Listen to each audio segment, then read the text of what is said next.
Class 10 के सभी छात्रों का एक बार फिर हार्दिक स्वागत है। गणित दर्पण चैनल पर हम कंटिन्यू संजीव की टेस्ट बुक पढ़ रहे हैं और मॉडल पेपर 1 2 कंप्लीट हो गया और तीसरे मॉडल पेपर से हमारा पहला और दूसरा प्रश्न हो गया था। आज देखेंगे तीसरा प्रश्न। ठीक है, ये एक एक नंबर के काफी छोटे छोटे अच्छे प्रश्न आते हैं और इजीली इसके अंदर आप एक नंबर ला सकते हैं। इसमें ज्यादा आपको किसी प्रकार की कोई गणना नहीं करनी है, बहुत ही सिंपल तरीके से उत्तर आ जाता है और एक नंबर है वो आ जाता है। ऐसे करके हम इजीली काफी नंबर ला सकते हैं।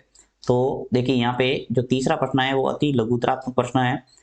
इसके अंदर दे रखा है कि यदि 1261 तथा 1067 का एचसीएफ है वो 97 है, यानी 97 एचसीएफ दे रखा है, तो इनका एलसीएम ज्ञात कीजिए। आपको एलसीएम पूछा है, एचसीएफ दे रखा है। तो जब भी आपके इस टाइप का प्रश्न आता है, यानी दो संख्या दे रखी है और उसका एचसीएफ या एलसीएम कोई भी दे रखा है, उसमें से एक आपको पूछा जाएगा, या तो एचसीएफ पूछा जाएगा या फिर एलसीएम। तो उसमें से निकालने के लिए सीधा सा आपको एक फॉर्मूला याद रखना है। देखिए फॉर्मूला क्या है, मैं लिखवा देता हूं। प्रथम संख्या इंटू द्वितीय संख्या बराबर एचसीएफ इंटू एलसीएम, ये सूत्र होता है। और चाहो तो आप ए और बी के रूप में भी याद रख सकते हैं। मैं ए और बी के रूप में लिखवाता हूं जिससे जल्दी याद रहेगा। देखिए एचसीएफ इंटू एलसीएम बराबर ए इंटू बी, ये फॉर्मूला आप इजीली याद रख सकते हैं। अब इसमें ए और जो बी है वो प्रथम संख्या है और द्वितीय संख्या है। ठीक है, जिसमें से हमारी ये जो संख्या दे रखी है ये प्रथम है और ये द्वितीय संख्या है। ठीक है, तो यहाँ पे इस फॉर्मूले के अंदर हम रख देंगे और इजीली इसका उत्तर आ जाएगा। देखिए एचसीएफ है वो दिया हुआ है, एचसीएफ कितना है, एचसीएफ है वो 97 है, तो यहाँ लिख लो 97। और एलसीएम पूछा है, देखिए एलसीएम ज्ञात कीजिए, तो एलसीएम के स्थान पर एलसीएम में लिखो एलसीएम बराबर ए इंटू बी। ए क्या है 1261, 1261, फिर इंटू बी, बी क्या है 1067, 1067। ठीक है, ये एक तरह से हमारा आगे। अब यहाँ से हम एलसीएम है वो निकाल सकते हैं। तो एलसीएम बराबर क्या आ जाएगा, देखिए एलसीएम बराबर, ये पूरा पूरा लिख दो, ऐसे गुणा नहीं करना एक बार। देखिए 1261 और इंटू 1067, ठीक है, बट्टा में आ जाएगा हमारे ये 97, गुणांक का भाग लगता है, ये आपको अच्छे ढंग से पता ही है। 97 आ जाएंगे नीचे। ठीक है, तो एलसीएम बराबर कितना आ जाएगा, देखिए 97 का जो भाग है वो 1067 के अंदर 11 बार पूरा पूरा जाता है। ये आप देख लेना, 11 बार 97 का टेबल बोलेंगे तो 1067 आएगा। अब 1261 का गुणा कर दीजिए आप 11 से, तो आपका एलसीएम निकल के आ जाएगा।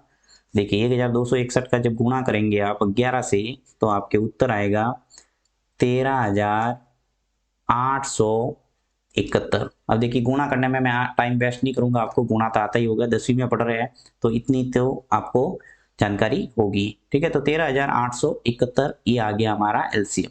ठीक है, तो इसमें समझने वाली बात सिर्फ ये है कि आपको ये फॉर्मूला याद करना है अच्छे ढंग से। एचसीएफ इंटू एलसीएम बराबर ए इंटू बी। ठीक है, अगर ये आपने याद कर दिया तो इस टाइप का अगर प्रश्न आए तो इजीली आप एक नंबर है वो ला सकते हैं। आगे बढ़ते हैं। देखिए नेक्स्ट जो प्रश्न है वो क्या दे रखा है कि यदि व्यंजक x cube minus 2x plus 1 का एक भाजक x माइनस 1 है तो शेषफल ज्ञात कीजिए। जब भी ऐसा प्रश्न आता है तो आपको कुछ नहीं करना, जो भाजक दे रखा है उसका शून्य निकाल दो। यानी x माइनस 1 है, इसका शून्य क्या होगा, शून्य क्या होगा, देखो x माइनस 1 का शून्य निकालने के लिए 0 के बराबर करेंगे, और जब 0 के बराबर करेंगे तो x का मान कितना आ जाएगा हमारे 1।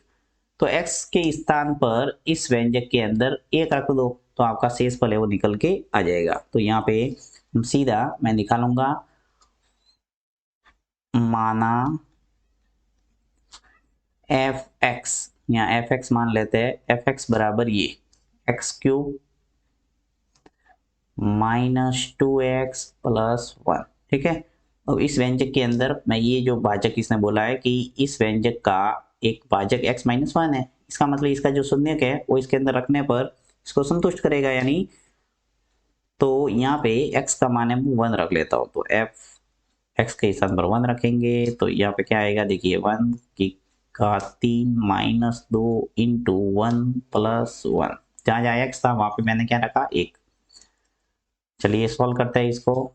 देखिए 1 की घात 3 यानी एक क्यूब क्या होगा, एक इंटू एक क्या हो जाएगा, एक ही होगा। फिर माइनस दो इंटू एक क्या हो गया, दो, और प्लस एक, प्लस का एक और ये प्लस का एक जुड़ जाएंगे, दो हो जाएंगे, और दो माइनस दो क्या आ जाएगा, जीरो। यानी जो शेषफल है वो आ जाएगा शून्य। लिख सकते हैं आप, शेषफल पूछा है आपको तो शेषफल बराबर जीरो, ये आ गया आंसर। तीसरा प्रश्न है कि यदि एक द्विघात बहुपद a x square plus b x plus c के शून्य अल्फा और बीटा हो तो अल्फा प्लस बीटा और अल्फा बीटा का मान लिखिए। यहाँ पे सीधा सही आपको अल्फा प्लस बीटा और अल्फा बीटा का मान पूछा है, यानी शून्यकों का योग और शून्यकों का गुणनफल। ये सब जानते हैं कि अल्फा प्लस बीटा यानी शून्यकों का योग होता है माइनस बी बटा ए, ठीक है। और शून्यकों का गुणा यानी अल्फा और बीटा का गुणा ये हो जाएगा सी बटा ए। ये आपको ध्यान रखना है, ठीक है। और इसी पर काफी प्रश्न भी आते हैं, तो आपको इसको तो जानकारी होनी चाहिए आपकी। अल्फा प्लस बीटा बराबर होता है माइनस बी बटा ए और अल्फा बीटा होता है सी बटा ए। ए बी सी क्या है, देखिए एक्स स्क्वायर का गुणांक है वो ए है, एक्स का गुणांक है वो बी है और अचर पद सी है, ठीक है। ये एक द्विघात बहुपद का व्यापक रूप है। आगे बढ़ो, दिखाइए कि रेखाएं x माइनस 4y प्लस 5 बराबर 0 और 3x माइनस 12y प्लस 8 बराबर 0 समांतर है, ठीक है। तो समांतर होने की जो शर्त है वो आपके क्या होती है, यहाँ लिखेंगे कि रेखाएं समांतर होगी। यदि लिखेंगे समांतर रेखाएं, समांतर रेखाओं की शर्त, समांतर रेखाएं की शर्त क्या है, a1 बटा a2 बराबर b1 बटा b2 but not equal to c1 बटा c2। ये आपको अच्छे ढंग से याद होना चाहिए, तीनों शर्त होती है, मैंने अच्छे ढंग से कई बार बताई हुई है। तो a1 बाई a2 बराबर b1 बटा b2 not equal to c1 बटा c2 है। तो अब यहाँ पे इन दोनों समीकरण से हम a1 a2 b1 b2 c1 c2 के मान रख लेंगे। तो देखिए यहाँ से लिख लेते हैं, और आपको पता होगा कि a1 क्या होता है। देखिए पहला पहला जो समीकरण है इसमें x का गुणांक होगा वो a1 होगा, y का गुणांक होगा वो b1 होगा और c1 अचर पद। इसी प्रकार दूसरे समीकरण में x का गुणांक होगा वो a2 होगा, y का गुणांक b2 होगा, अचर पद c2 होगा, ठीक है। तो ये तीनों आपको याद होने चाहिए। अब a1 बट्टा a2 तो लिख लेता हूँ मैं। देखिए x का गुणांक पहले समीकरण में क्या है, 1, दूसरे समीकरण में x का गुणांक क्या है, 3, तो यहाँ आ जाएगा 3। फिर बराबर b1 बट्टा b2, देखिए b1 क्या है, माइनस का 4, हमेशा अगर माइनस आता है साथ में बोलना है, माइनस 4 बटा b2, b2 है वो यहाँ पे माइनस 12 है तो इसको भी साथ में लेंगे माइनस का 12, नॉट इक्वल टू c1 बटा c2, तो c1 क्या है 5 बटा c2 8, ये आ गया 8। अब यहाँ पे थोड़ा सरल कर लेते हैं इसको। देखिए यहाँ सरल करता हूँ, आगे ही मैं नीचे ले लेता हूँ, इसको यहाँ सोल्व कर रहा हूँ, ठीक है। तो देखिए 1/3 है बराबर, यहाँ से देखिए माइनस ऊपर भी है और नीचे भी है तो माइनस माइनस कैंसिल हो जाएगा, और 4 का भाग 12 में जा रहा है कितनी बार, 3 बार। तो 1/3 बराबर आ रहा है। यहाँ पे नॉट इक्वल टू आ रहा है, देखिए 5 और 8, 5/8। तो यही शर्त है, दिए गए समीकरण युग्म असंगत होंगे अतः दी गई रेखाएं समांतर है। यहाँ पे असंगत है स्पष्ट, a1 बाई a2 बराबर आ रहा है b1 बटा b2 but not equal to c1 बटा c2। तो इस टाइप से आपको लिखना है, बस बहुत ही सरल है इसके अंदर। आगे बढ़ते हैं हम, नेक्स्ट जो दे रखा है पांचवा कि k का मान ज्ञात कीजिए जिसके लिए x बराबर 2 दी गई समीकरण का एक मूल है, यानी कि x बराबर 2 इस समीकरण के अंदर आपको रखना है तो k का मान है वो आ जाएगा, ठीक है। तो यहाँ मैं लिख लेता हूँ इस समीकरण के अंदर x के स्थान पर 2, 3x स्क्वायर माइनस के एक्स माइनस 2 बराबर 0। ओके, अब यहाँ पे जहां जहां x है वहां लिख लेते हैं 2, तो 3x के स्थान पर 2 लिखो और स्क्वायर माइनस के एक्स के स्थान पर क्या रखना है 2, फिर माइनस और 2 बराबर 0। इसने बोला था कि k का मान ज्ञात कीजिए जिसके लिए x बराबर 2 है वो दी गई समीकरण का एक मूल है। तो x बराबर 2 इस समीकरण के अंदर रखने पर समीकरण संतुष्ट होना चाहिए, तो x के स्थान पर हमने रख दिया 2। जो भी, जैसे अगर ये कहता कि x बराबर 3 दी गया समीकरण का एक मूल है, तो हम x बराबर क्या रख दे 3 बस। तो यहाँ पे 3 और 2 का घात 2 है, यानी 2 इंटू 2 क्या होता है 4, तो या 4 लिख लो। फिर माइनस, अब 2 का गुणा k से करो तो 2k, और ये -2 बराबर 0। 4 इंटू 3 कितने हुए 12, फिर -2k -2 बराबर 0। 12 में से 2 चले जाएंगे क्योंकि ये प्लस का 12 है और माइनस के 2 है, तो कितना आ गया 10, -2k बराबर 0। सरल करो इसको और देखो क्या स्थिति बन जाएगी।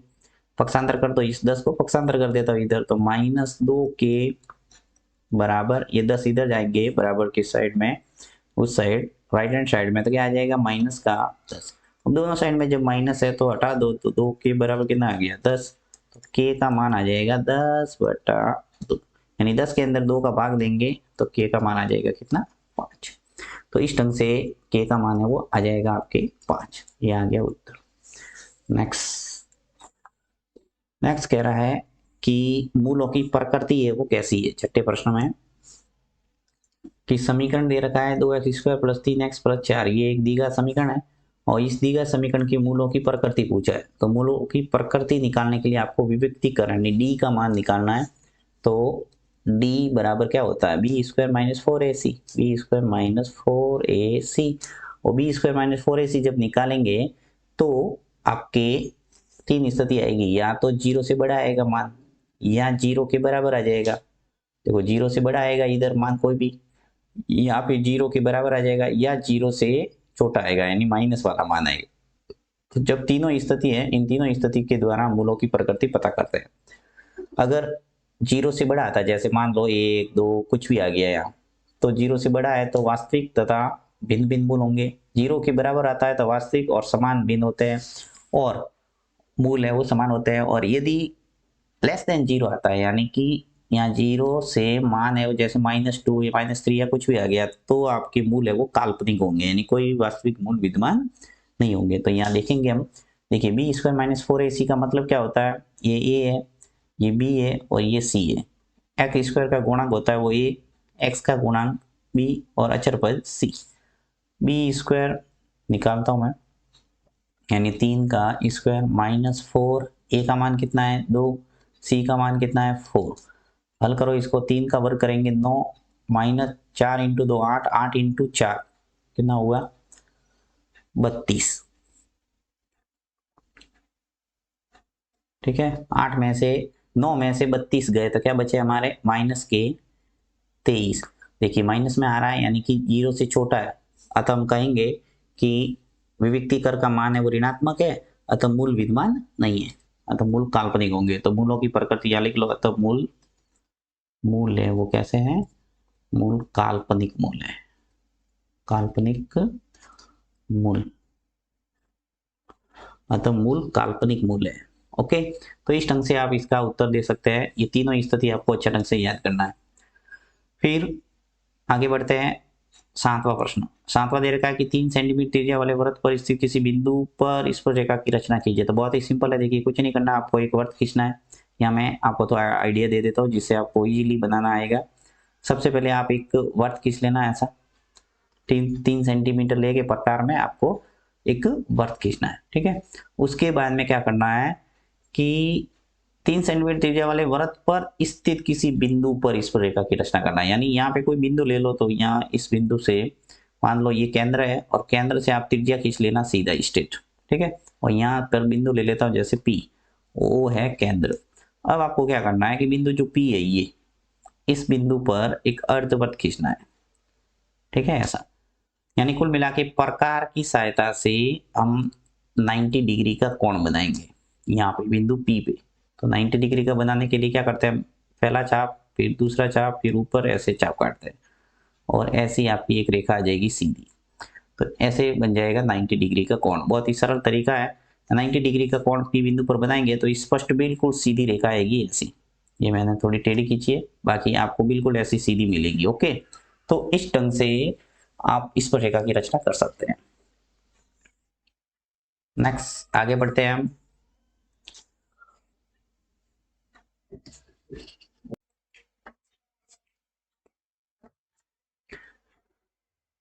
नेक्स्ट 8वां प्रश्न दे रखा है कि मूल बिंदु से बिंदु 3 और 4 की दूरी ज्ञात कीजिए। तो बहुत ही सिंपल प्रश्न है, यहाँ आपको दूरी सूत्र का इस्तेमाल करना है। ठीक है, तो मूल बिंदु से दूरी यहाँ लिखेंगे, मूल बिंदु से दूरी। तो मूल बिंदु से दूरी रूट ऑफ, यहाँ फॉर्मूला आपको याद करना है, root of x2 minus x1 का whole square plus y2 minus y1 का होल स्क्वायर बराबर x2 माइनस x1। देखिए यहाँ पे ये x2 हो जाएगा और ये y2 हो जाएगा, क्योंकि x1 और y1 मूल बिंदु के निर्देशांक होते हैं 0 और 0। ठीक है, मूल बिंदु के निर्देशांक क्या हो गया 0 0 और 0 0 है, इसका मतलब ये x1 है और ये y1 है। तो यहाँ पे x1 और y1 के साथ 0 0 रखेंगे, तो x2 माइनस x1 यानी 3 माइनस 0, 3 माइनस 0 का whole square plus y2 minus y1 यानी माइनस 4 माइनस 0 का होल स्क्वायर। अब इसको सरल कर दो, 3 में से 0 गया तो 3 ही होगा और 3 का वर्ग कर दो, फिर प्लस या माइनस 4 का वर्ग हो जाएगा। रूट ऑफ 3 का वर्ग करेंगे 9, माइनस 4 का वर्ग करेंगे 16, दोनों को जोड़ेंगे तो 25 आ जाएगा, और 25 का जो वर्गमूल है वो सब जानते क्या होता है 5। ठीक है, तो इस ढंग से आपकी जो दूरी है मूल बिंदु से आ गई 5 इकाई। नेक्स्ट आगे बढ़ते हैं, 9वां प्रश्न। 9वां दे रखा है यहाँ पे त्रिकोणमिति से संबंधित, देखिए क्या है।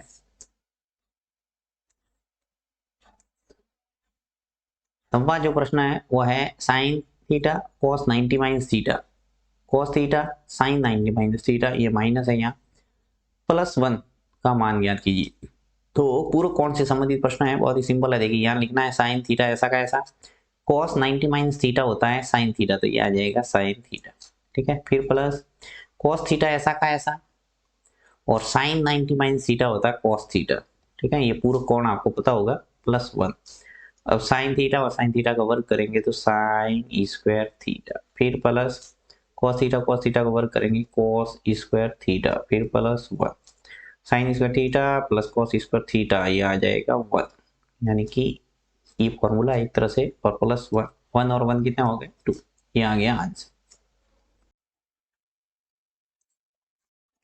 नेक्स्ट है 10वां प्रश्न है 2 tan square 45 plus cos square 30 degree minus sine square 60 degree का मान ज्ञात कीजिए। ठीक है, तो बहुत ही सिंपल है, 45 30 और 60 इनका मान रखना है त्रिकोणमितीय अनुपात की जो टेबल हमने बनानी सीखी है।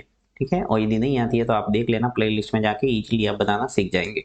नेक्स्ट 2 tan स्क्वायर 45, ठीक है, 45 का मान होता है tan 45 का मान 1 और इसके ऊपर आ जाएगा स्क्वायर, क्योंकि यहाँ स्क्वायर लगा हुआ है, फिर प्लस कॉस स्क्वायर 30। अब कॉस 30 का जो मान होता है वो √3/2 होता है, ये आप देख सकते हैं, √3/2 का स्क्वायर, फिर माइनस साइन स्क्वायर 60 का मान भी होता है √3/2 और इसका जाएगा स्क्वायर।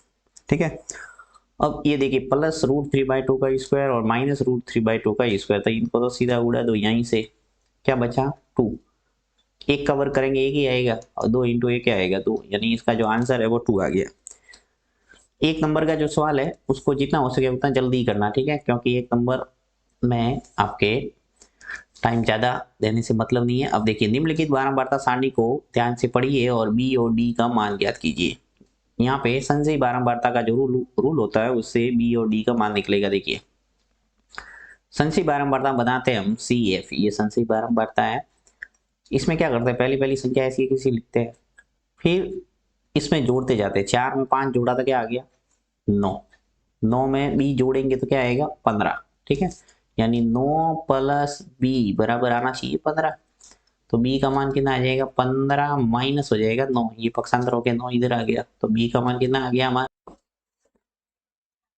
तो बी का मान कितना आ गया हमारे 6। ठीक है, तो इस ढंग से बी का तो आ गया मान 6। अब निकालते हैं डी का मान, तो डी का मान कैसे निकलेगा, वही रूल देखिए, 15 में 7 जोड़ा तो क्या आ गया 22, 22 में 4 जोड़ेंगे तो क्या आएगा डी, यानी 22 प्लस 4 बराबर है डी, 22 और 4 मिलके कितना हो गया 26 बराबर डी, यानी कि बी और डी का मान आपके आ गया 6 और 26।